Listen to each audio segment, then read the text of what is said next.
నమస్తే, welcome to VPR economics. మనం గత వీడియోలో రాష్ట్రానికి వచ్చేటటువంటి పన్ను రాబడులు అనేవి బడ్జెట్ అంచనాల ప్రకారం ఎంత ఉన్నాయి అనేటువంటి అంశాన్ని గత వీడియోలో డిస్కస్ చేసాం. మనకి రాష్ట్రానికి వచ్చేటటువంటి రాబడులు రెండు రకాలుగా చెప్తాం. అది మూలధన రాబడులు, రెవెన్యూ రాబడులు.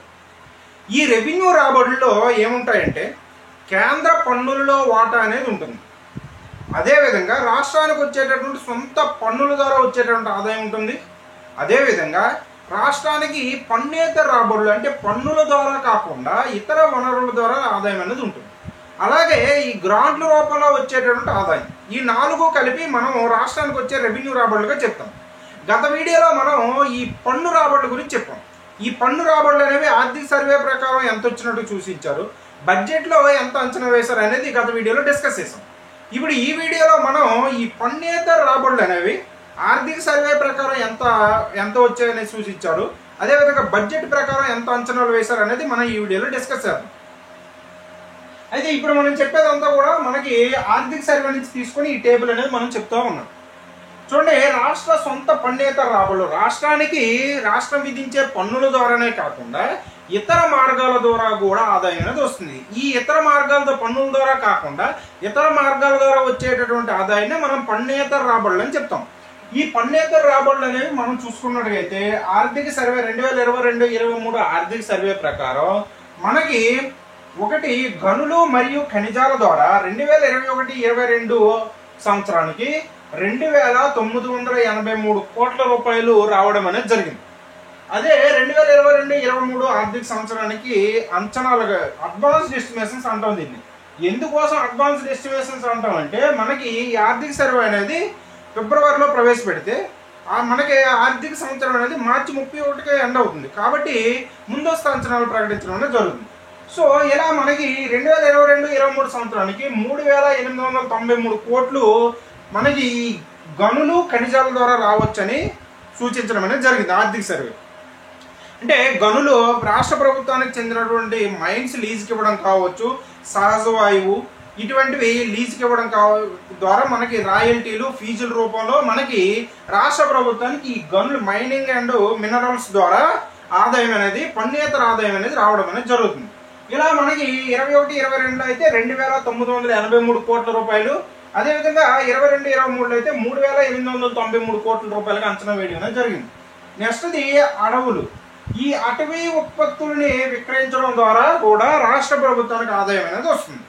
అంటే రాష్ట్రానికి చెందినటువంటి అటవీ ఉత్పత్తుల్ని మనకి విక్రయించడం ద్వారా రాష్ట్ర ప్రభుత్వానికి ఆదాయం అనేది వస్తుంది. ఈ అడవుల ద్వారా మనకి 21-22 అయితే 161 కోట్ల రూపాయల ఆదాయం అనేది వచ్చింది. అదే 2022-23 అయితే 52 కోట్ల రూపాయల ఆదాయం రావచ్చని అంచనా వేయడం అనేది జరిగింది. నెక్స్ట్ది వడ్డీ వసూళ్లు. అంటే రాష్ట్ర ప్రభుత్వం ఇచ్చేటటువంటి రుణాల పైన వచ్చేటటువంటి వడ్డీలు. రాష్ట్ర ప్రభుత్వం ఇతర స్టేట్స్ కావచ్చు, లేదంటే సంస్థలు కావచ్చు, వ్యక్తులు కావచ్చు, ఇలా ఏదైనా రాష్ట్ర ప్రభుత్వం ఇచ్చేటటువంటి రుణాలు అంటే రాష్ట్ర ప్రభుత్వం ఇచ్చిన అప్పులకి, తీసుకున్న అప్పులకు కాదు, ఇచ్చిన అప్పులకి వచ్చేటటువంటి వడ్డీలని మనం ఈ వడ్డీ వసూలుగా చెప్తాం. ఈ వడ్డీ వసూళ్లు అనేవి 2021-22లో 20 కోట్లుగా రావడం అనేది జరిగింది. అదే 2022-23 అయితే 24 కోట్ల రూపాయలుగా వస్తాయని అంచనా వేయడం అనేది జరిగింది. అదేవిధంగా విద్య. అంటే విద్య ద్వారా డబ్బులు ఎలా వస్తాయని మీకు అనిపించవచ్చు, కానీ మనం కట్టేటువంటి ఫీజులు అన్నీ కూడా ప్రభుత్వానికి వెళ్తాయి కదా.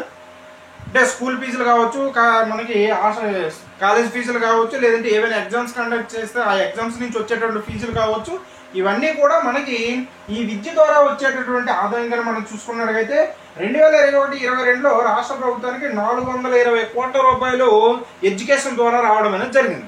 అదేవిధంగా 22-23 అయితే 269 కోట్ల రూపాయలు వస్తాయని అంచనా వేయడం అనేది జరిగింది. అదేవిధంగా వైద్య మరియు ఆరోగ్యం. అంటే ఈ హెల్త్ ద్వారా వచ్చేటటువంటి ఆదాయం కూడా ఉంటుంది. అంటే ఆసుపత్రుల్లో సంబంధించినటువంటి ఈ ఆరోగ్యానికి సంబంధించి విధించే చిన్న ఫీజులు కావచ్చు, లేదంటే ఏవైనా వసూళ్ళు అనేవి ఉంటే వాటి ద్వారా మనకి వైద్యం లేదా ఆరోగ్యం ద్వారా వచ్చేటటువంటి ఆదాయం అనేది పన్నేతర ఆదాయం అనేది 2021-22లో మనకి 216 కోట్లు రావడం అనేది జరిగింది. అదే 2022-23 అయితే 227 కోట్లు రావచ్చని అంచనా వేయడం అనేది జరిగింది.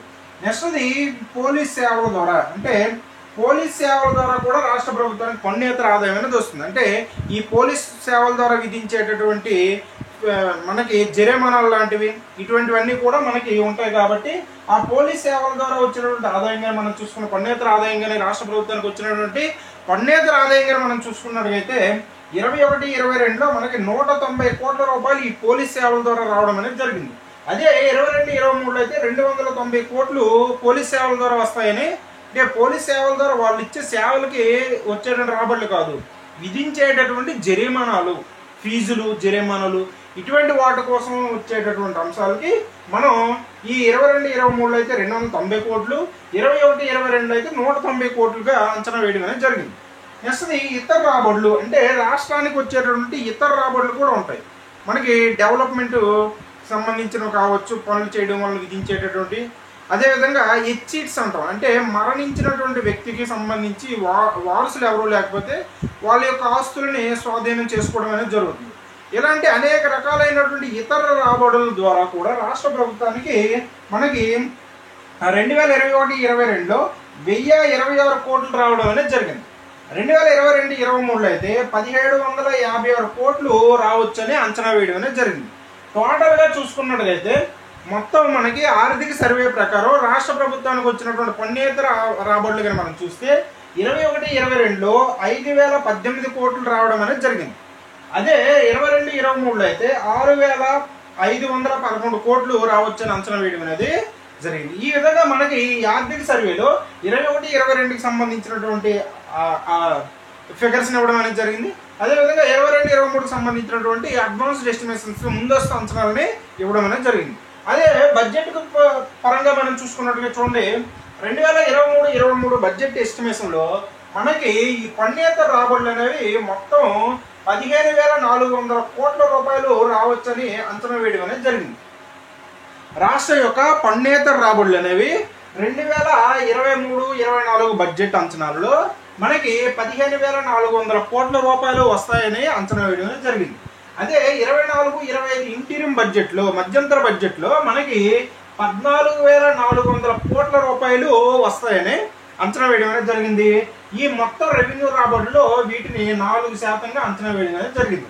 అంటే రాష్ట్రానికి వచ్చిన మొత్తం రెవెన్యూ రాబడులు 74% చెప్పాం కదా, ఈ 74%లో ఈ పన్నేతర రాబడులు అనేవి 24-25లో ఈ బడ్జెట్ అంచనాల ప్రకారం మనకి 4% అంచనా వేయడం అనేది జరిగింది. మొత్తం వచ్చేది అయితే 14,400 కోట్లుగా అంచనా వేయడం అనేది జరిగింది. ఇది మనం ఈ వీడియోలో చెప్పుకున్నటువంటి అంశం. అంటే మీ దగ్గర ఆల్రెడీ బుక్ ఉంటే పర్వాలేదు, లేదనుకుంటే స్క్రీన్ షాట్ తీసుకోవడానికి ప్రయత్నించండి. ఇది మనం ఈ వీడియోలో చెప్పుకున్నటువంటి అంశం. పన్నేతర రాబడులు అనేవి రాష్ట్ర ప్రభుత్వానికి ఎంత వచ్చాయి అనేది ఆర్థిక సర్వేలో ఇచ్చినటువంటి అంశాలని, అదేవిధంగా బడ్జెట్లో ఇచ్చినటువంటి మొత్తం ఫిగర్స్ని మనం చెప్పుకోవడం అనేది జరిగింది. నెక్స్ట్ వీడియోలో ఈఏపీ ప్రాజెక్ట్స్, అంటే ఎక్స్టర్నల్లీ ఎయిడెడ్ ప్రాజెక్ట్స్కి సంబంధించినటువంటి అంశాలని, రాష్ట్ర ప్రభుత్వంకి కేంద్రం ఇచ్చేటటువంటి ఈ రుణాల గురించి మనం నెక్స్ట్ వీడియోలో డిస్కస్ చేద్దాం. అదే వేట గురించి కూడా ఉంది మన బుక్లో, అది స్టాటిక్ కాబట్టి దాని గురించి కూడా లాస్ట్లో చెప్దాం. ప్రస్తుతానికి డేటాకి సంబంధించిన అంశాలని దడదడమని కంప్లీట్ చేయడానికి ట్రై చేద్దాం. ఇది మనం ఈ వీడియోలో చెప్పుకున్నటువంటి అంశం. ఈ వీడియో కానీ మీకు నచ్చినట్టయితే లైక్ చేయండి, షేర్ చేయండి, సబ్స్క్రైబ్ చేయండి. Thank you.